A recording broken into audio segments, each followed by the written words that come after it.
Okay, my name is Rich Schmidt. We're here at Waverley Country Club with Colleen Kinney. It's February 7th, 2023. Colleen, thank you so much for joining us today.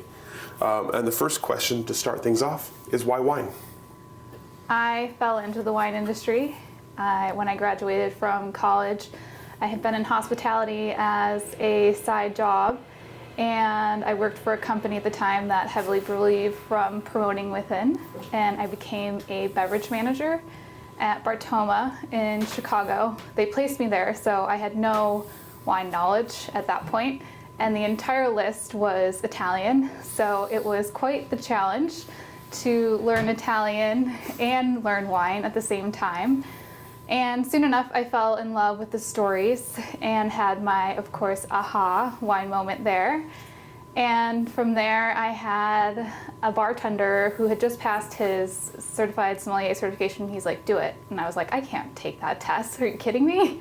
And he's like, I did it. And he was in his 50s at the time. He's like, if I can do it at my age, then you can do it at your age. And so I started to study, and I became a sommelier. Let's back up for a second and talk about life before wine. You mentioned being in Chicago. Tell me about your upbringing. Where were you born and raised, and what did you do before college? I was born and raised in Chicago, in the city, in the Northwest Side. My family was not into wine. I would say they're beer and just kind of everyday drinkers. My grandma used to always open a bottle of champagne on Thanksgiving and Christmas as a palate cleanser before dinner. So once she would kind of get settled in cooking, she would open up that bottle once our family started to arrive. She'd always give me a sip. And yeah, that was really all of my wine exposure. Played sports throughout my life and went to Catholic school and then went to the University of Iowa. What brought you there? I was pre-med at the time, and Iowa had a really great program, and it had the full college experience out of all of the colleges that I had applied to, and it ended up being exactly what I wanted, minus the cold winter weather. So as you mentioned kind of you were working in hospitality as part of that. Tell me about getting into hospitality and kind of your first experiences in that. Sure. So I think most of my friends in college were servers or bartenders, and so I had always had an interest in food. My dad was a huge cook, and so just seeing what that was like on a professional level. So I ended up becoming a cocktail waitress at a resort and casino there, and over the summer I would work on the golf course. So I did that throughout college, which was great because I could have a really flexible schedule, and I could go on breaks and come back, and it was just a really great college job. So I was pre-med, and then that of course didn't work out, and kind of got lost trying to figure out where to go next, and was just like, I got to get out of school. So I switched to business and graduated, and I thought maybe I would combine business and medicine and do like pharmaceutical sales or something. And I started working at Wrigley Field, and that was such a fun job. And Levy believed about promoting from within, so I saw a path there and took it. Wrigley Field, that's awesome. What was your original role at Wrigley Field? My original role was a bartender, and it was so fun. They weren't really good at the time. They were starting to get good, and they had just, my last season there, I believe they brought up Javier Baez, and the excitement was starting that, oh my God, we're actually maybe really gonna do this. That's amazing. So you mentioned the kind of promotion from within and getting put into a job that you were not really necessarily prepared for. So tell me about your initial kind of impressions of wine, learning Italian, and what you thought of wine as you got started. So Bartoma, there was a joint relationship with Tony and Kathy Montuano and Levy Restaurants, and so Kathy was a really great first leader and mentor in wine, and she took me under her wing and introduced me to a lot of the representatives, and so many of the wine representatives there had worked in the industry for so long, and so they really helped me, and I fell in love with the story. And you mentioned the story, obviously, that's a draw for a lot of people. Tell me about some of the stories you remember from like the early days. Were there specific stories or specific wines that got you really excited? So my aha moment was a Pio Cesare Barolo. And I remember sitting there, and it was Tony and Kathy, I think, had just come back from Italy. And the person who was training me, he was on his way out, and everyone is just going gaga over this wine. And I remember tasting it, and it was this explosion of flavor in my mouth, and I was like, what is this? Like, I should like this? I'm supposed to like this? Eventually, I'm pretty sure I will, but at this moment, this is really overwhelming. I like that. It's interesting. Like knowing you should like something and not quite feeling it yet. So tell me about from that moment. Tell me about your wine path up to like starting formal wine education. Yeah. So while I was there, I obviously got to taste a lot, and everyone was really generous with helping me learn about different regions. And so most of my training was self-guided. When I was in Chicago, I did basic study, Guild Psalm, Wine Bible, a lot of the just wine books. And then I moved here in August of 2015, and I moved here to become an intern. So I was an intern at Pamplin Family Winery. I was specifically on vineyards, but I did a little bit of cellar stuff that first harvest. And I became a certified sommelier after that. Lots of tasting groups, and just took the test. And so a lot of it's been self-guided study, if you will. So that's a big leap to go from Chicago to coming out to Oregon to be an intern. So tell me how that came to be, and what were your impressions of the production side of things?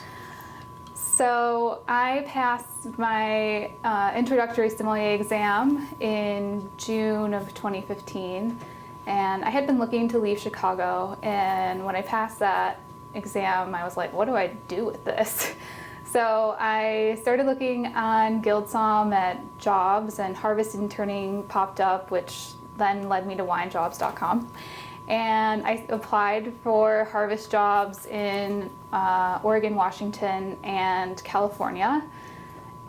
And I didn't think that anything was going to come of it. I had applied to 20 jobs, and it was late. It was probably late July, so a little late in the game to be securing a harvest job. And I get this email from Robert Henry at Pamplin, and it's, hey, do you want to do a phone interview? And I said, okay. And so I talked to him for maybe 20 minutes. I'll never forget it. I was in a high rise, and the reception was a little spotty, so I'm sitting on this park bench in the park by the lake, hoping that, some family or group of people doesn't walk by and make all this noise. And he goes, well, if you want the job, you have to get out here in a week. And I'm like, well, I'm gonna have to see what I can do, and I'll let you know. So I called my landlord, and he said, you're free of your lease as long as you find someone to take your lease. And there was weirdly a storage unit on the top floor of the building. It was like the 54th floor, and there was a big enough space to fit all my stuff in it, besides obviously anything I was taking with me. And then the last challenge, of course, is to tell my parents, who I completely blindsided. They were so shocked that I was leaving, and in that amount of time. So packed my stuff up and drove 36 hours across the country. Got here, and it was beautiful. I remember I was driving through the gorge, basically like all the way up in Washington, like at sunrise, so then basically all the way down. And I remember calling one of my friends being like, I don't even know where I am. Like, this is ridiculous. I've never even seen a picture of this before. Like, where am I? And so finally I had stopped, and I think I had pinpointed it somewhere around Lewis and Clark just to get out and see the river, that like little pull off there. And got to Portland. I remember seeing Portland and the skyline, if you will. It's a classic Chicago thing to say. Seeing just the view, and I was like, this is where I want to be. And so I was like, okay, I'll just take it. Harvest is obviously temporary, so see if I like it here. And I decided to stay after that. It's just, for me, it's just so beautiful, and there's so much to do. And I was looking to get out of Chicago because I didn't love winter, so while it rains here, it's much better than a lot of snow and below zero temperatures. And I feel like Chicago is very sports culture and eating and drinking, and I was just trying to do more than eat and drink, which is funny because I'm still in this industry, but there's hiking and biking and many more things to do in the Pacific Northwest. So tell me about that harvest then. Obviously, first time doing a lot of those things. What was it like? What were your impressions of growing and making wine? I was in awe. So Pamplin, well, they're based in the Lamp Valley. They're in Sherwood, so they source from all over Washington. So I was all over. I was in Red Mountain, I was in Walla Walla, Horse Heaven Hills, and it was this amazing educational experience to be able to walk all those vineyards. So it was just eye-opening of this whole other world that I had never seen, and topography, of course, coming from the Midwest, that was something new. Driving, through mountain roads or vineyards on gravel, I was like white knuckling for the first couple of weeks, and then I got used to it. So I was really impressed at how hard of work it is, and just seeing all the vineyard workers, out there in 100 degrees, and they're planting and they're drilling stakes, and it was an eye-opening experience over how much work really goes into the process of making wine. So you mentioned that Portland was a draw for you immediately, and you were thinking post-harvest you're going to stay. So harvest wraps up. What were you thinking at that point in terms of what you wanted to do next?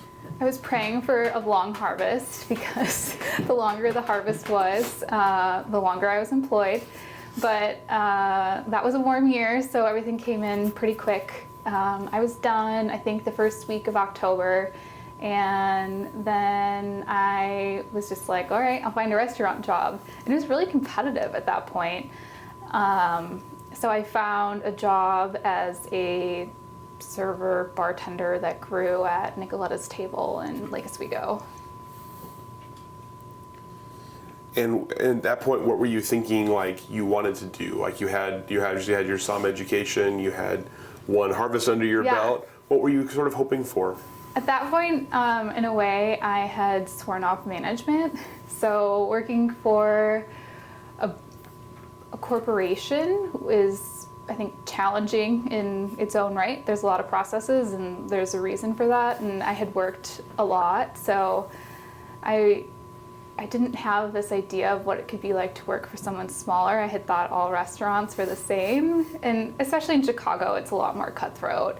So coming here, it was a breath of fresh air, and I made an amazing community. So I was looking for community, and I had wanted to have a list again. I missed that interaction with just different people and meeting people from, who are coming in from Italy, and I missed that connection. Mm-hmm. So you mentioned starting to build your community. Tell me about finding people and starting to build a network in a place you hadn't been for very long. I got really lucky. There was a couple tasting groups that were just starting as I moved here, and I'm still friends with a lot of those people. So I met people through tasting groups, through volunteering and work, and my roommate at the time. So it was almost like it was meant to be. I've seen people who've moved here and they couldn't make friends, and I just kind of snapped in. So you mentioned missing having a list and sort of having that be something you were working back towards. So tell me about the path through from first restaurant job post-harvest back towards where you are now. Yeah, so I passed my sommelier certification. I started at Nicoletta's in November of 15, and then I passed in February of 2016. And once I passed, Shari, the owner there, had turned over the list to me, and we built a list that was comprehensive of every region in Italy, and there was essentially nothing that on that list that wasn't from Italy. There was like a tiny bit of Oregon Pinot Noir, but She really wanted it to be a representation of Italy. They had opened another restaurant, Nicolette and Bepe's in the Pearl, and that list was fully Italian as well. So for, I think it was probably almost 2 years. I think I left February of, I don't even know time anymore. Was that 17, 18? I left. And then I went to Nostrana.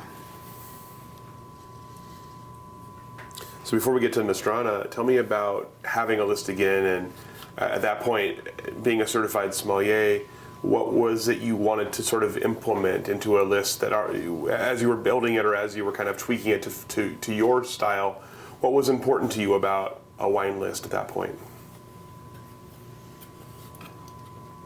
What was important to me was just an accurate representation of the regions, that the varietals that were getting put on that list were representative of what those regions were, what their most popular varietals were, and not what came in internationally to get 100 points.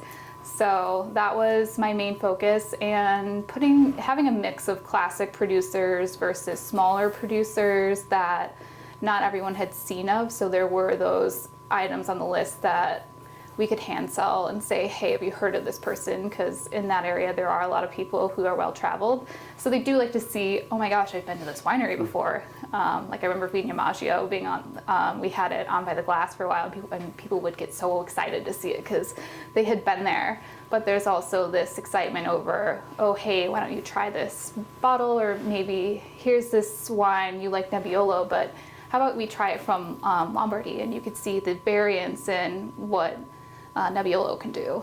Mm-hmm. So at that point, I'm curious, what sold a wine? What was the most important thing as you were selling a wine? Was it story? Was it reputation? Was it score? Was it something else? What did you feel people most responded to as you were selling wine? I never pick or sell wines by score. I don't pay attention to them. The only time I pay attention to a score is if someone tells me that, hey, this wine got 100 or whatever points, and can you get it? Sometimes I'll take a look at it just to get ahead of what I think someone's going to ask me for, but other than that, I don't look for score. For me, is this wine indicative of the varietal? If it's Barbera, does it taste like Barbera, or are you trying to make it taste like Cab? Okay, that's not a direct. Are you trying to make it taste like Pinot Noir? Maybe more stylistically correct there. But is this taste like Barbera? Does it taste like the terroir, if you will? So that is what I think is most important. And when you're looking at it you mentioned obviously story was a big part of what got you excited about wine. Did you find there were particular kinds of stories that really resonated with people when they were buying wines? Absolutely. I think anytime you're selling wine, the story matters. You can talk about flavor profiles. You could say, oh, this is higher in acid, which acid you would never use on the floor, but this is more flowers, or this is more earthy, people tend to gravitate towards. But overall, I think what sells wine is stories. If I give someone 3 wines and I start telling someone about a story of one of them, I would say 9 times out of 10 they pick the wine that I've told them a story about. So let's pick it up at Nostrana then. What was the kind of the purpose for going there, and what was your role at Nostrana? I left because I wanted to be part of the Portland restaurant scene. It was really exciting, I think, at that time. And it was really hard to find a job.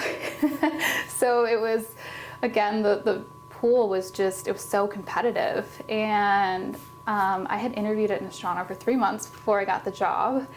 And so getting the job was really excited. I think so many people had told me about Kathy Wims along my journey and that I should go work for her. So Nostrana had been on my radar for a long time. And when I finally got the offer, I was really excited to be part of a restaurant that was so well known and respected. Mm-hmm. What were your initial impressions of it once you got there, and what was what was kind of the role you were filling? My initial impression of Nostrana was, it was I was impressed. It was, a real restaurant that was doing, big city work, if you will. I kind of felt like I snapped in. It felt like a natural fit.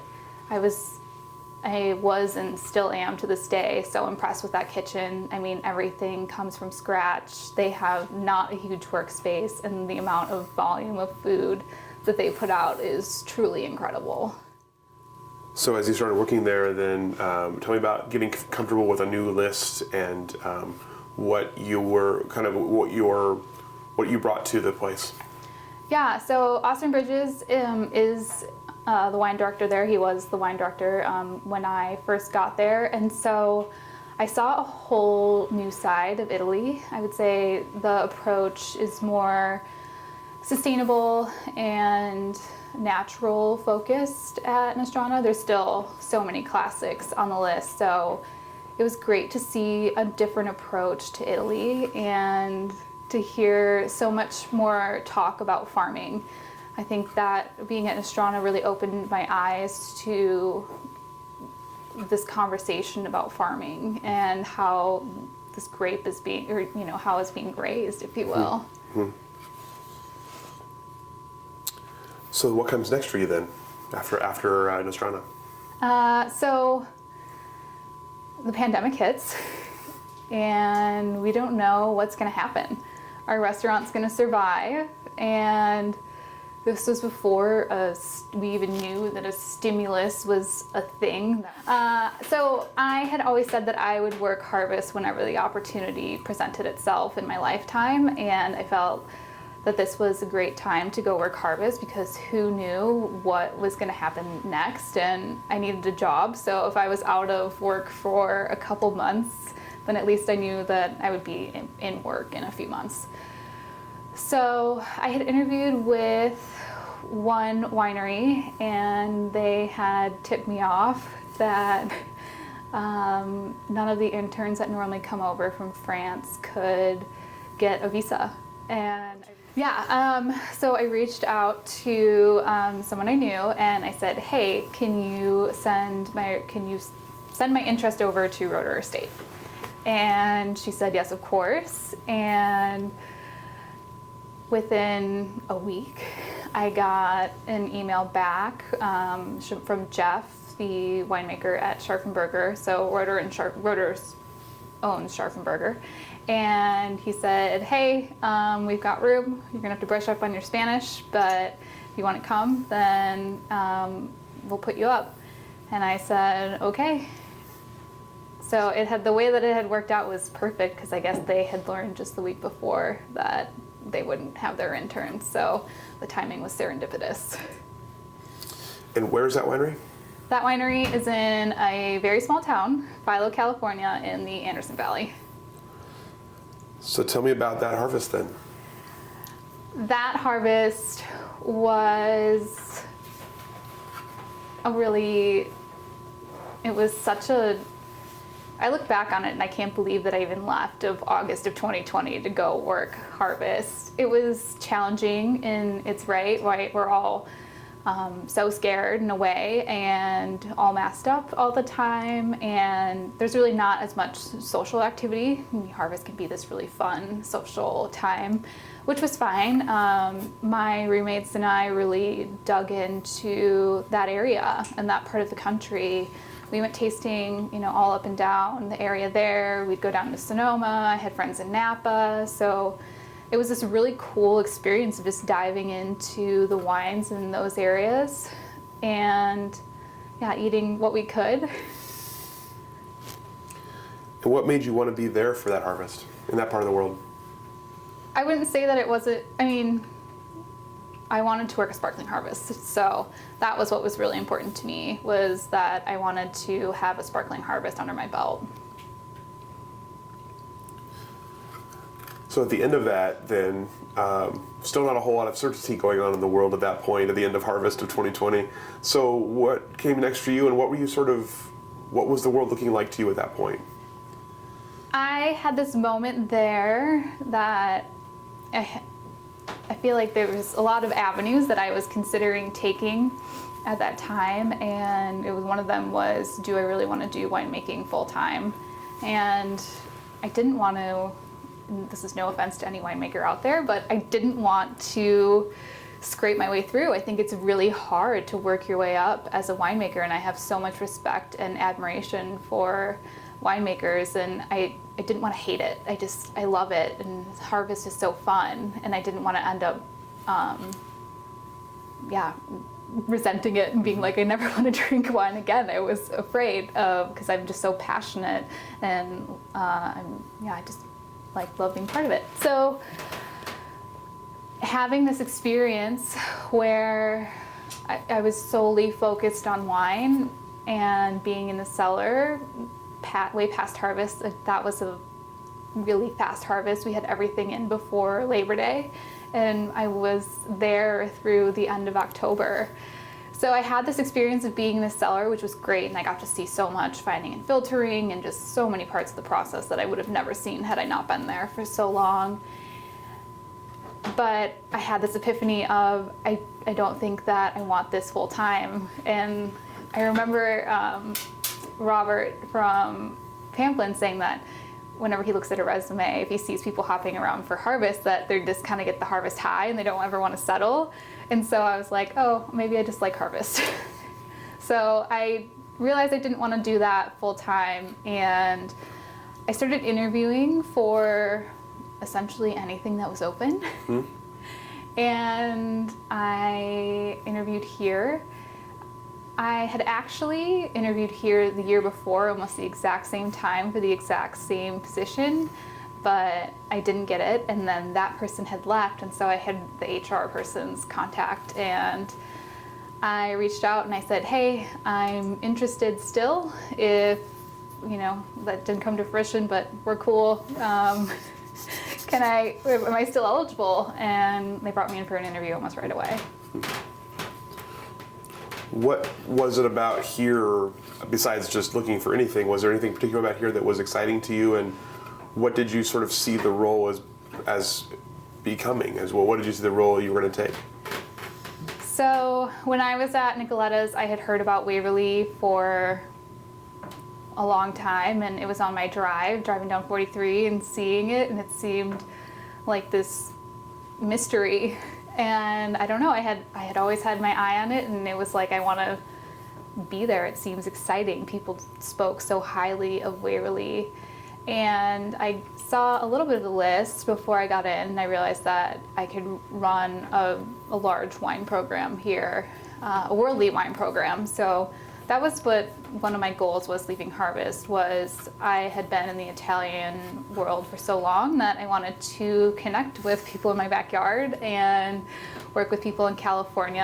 I've been to Napa multiple times, so I was hoping to run a worldly wine list. So when I first landed here, my role was wine ambassador and private event captain. It's very wordy. It took me a minute to remember what it was.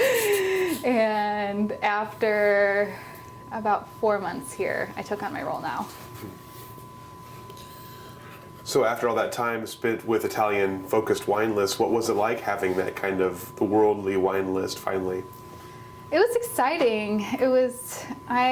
So at Nostrana, I was bar director in EGM, so there's wine everywhere there, and there's so many winemakers, and I didn't feel like I missed out a lot, and it was really great to, be like, I'm back and see all my friends again and get back into a buying role. But little did I know what the COVID challenges were.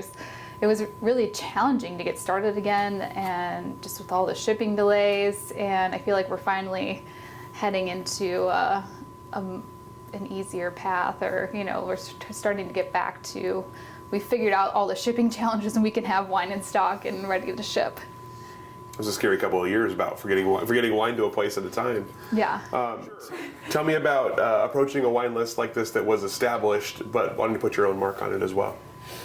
For me, it's about the members here and learning what they liked and what they wanted. When I came in, the list was primarily Chardonnay and Cabernet focused, And I was trying to get a grasp of, is this really what members wanted? And there was a lot of questions of, hey, we've lost a lot of allocations, can we get them back?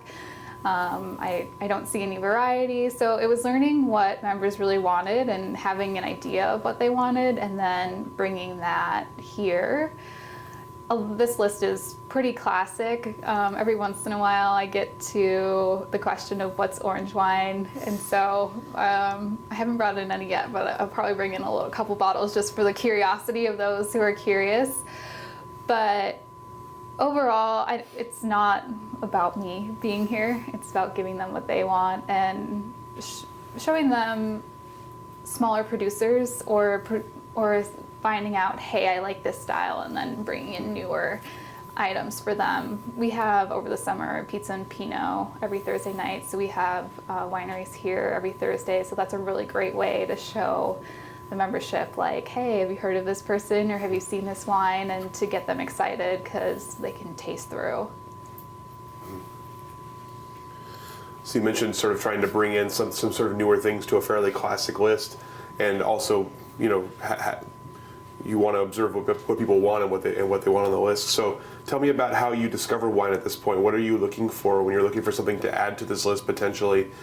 Is it people coming to you? Are you out seeking certain types of wines or certain types of producers? It's both.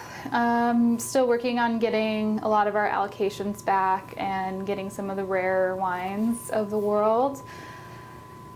And it's a lot of listening. I know there's a push to expand the list right now. I think part of that is bringing in more selections from what we have right now and then expanding more internationally.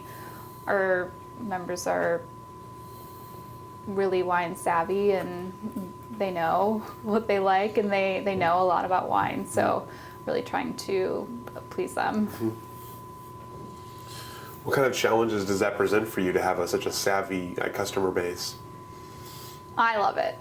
I don't think that there is any downside to it. I have so many fun conversations. Members are really generous. They'll, kind of share something special if they have it open. So I don't think that there's a downside to it, except that I have to maybe be careful when I'm on the floor that I don't misspeak. Someone might be correcting me. So you talked about the last couple of years and all of the challenges of all of the challenges. So as you're looking at things now and things are starting to kind of balance out a little bit, what are you sort of anticipating for the year or years to come in terms of where this program is going to go?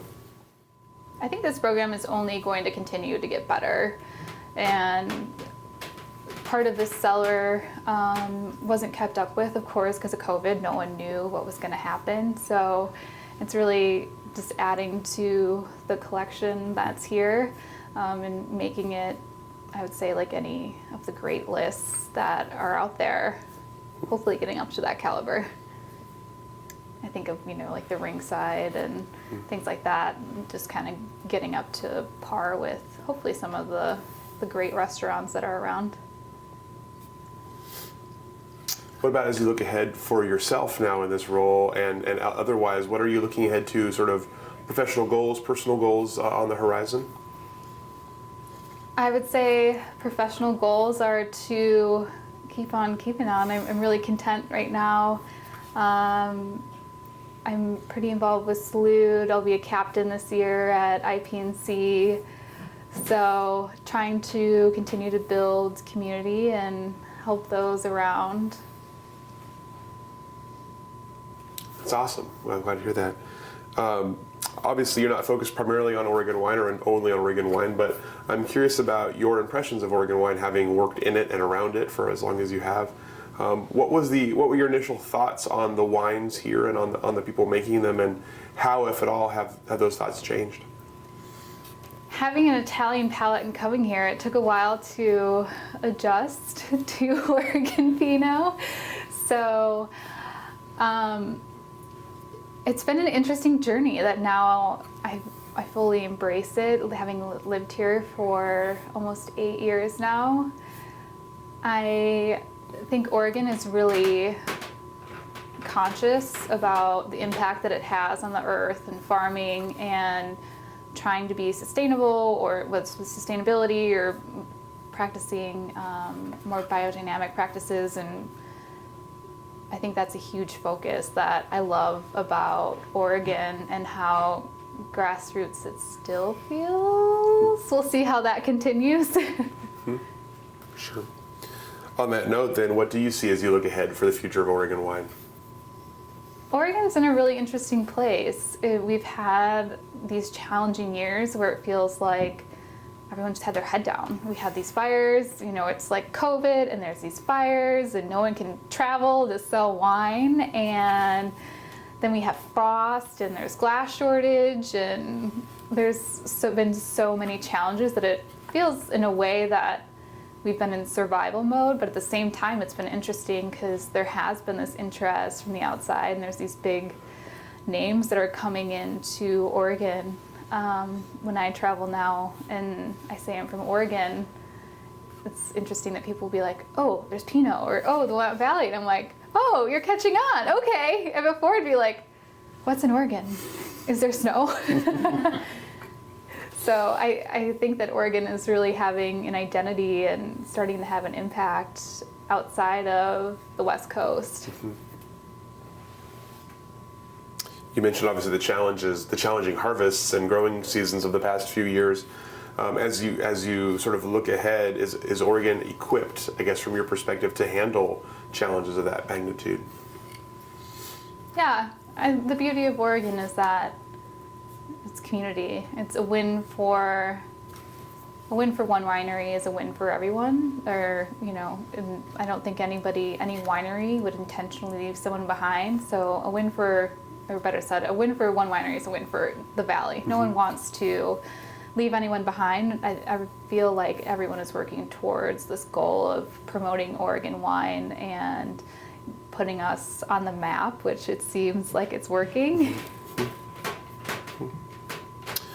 So you obviously talked about the sort of the change in your work here versus work before in terms of the kind of the more worldly approach to wine here. So before I get to my last question here, I'm curious, has your approach to building a list changed now that your sort of the globe of your wine here has changed? No, my main focus has always been if this is Cabernet or if this is Pinot Noir, does it taste like Cabernet or does it taste like Pinot Noir? And that's really important. And does it taste like the vintage? 2020 is going to taste different from 2021. There's a lot of smoke taint, but do put that 2020 on the list. I have one just to show members what that's like, because people don't believe that it's real. So we had a bottle that we had got for something, or I can't remember, tasting, and I had started to show it around to staff, like, hey, this is smoke taint, and it was like this mind-blowing experience. But I can remember the first time that I had tasted smoke taint being like, whoa, you can really taste, this smoky, charry, who knows what was burning around this. So for me, it's always just been, does this wine taste the way it's supposed to from that region, from that vintage, and trying to keep an eye on producers and highlighting some of the smaller ones as well, and not just staying super mainstream. Okay, then last question for you. Advice for people or words of wisdom for people interested in getting into the wine industry? Find some friends to study with to help you along. Find a community wherever you are. I know Guildsom has communities, or it's a Facebook community or whatever it is.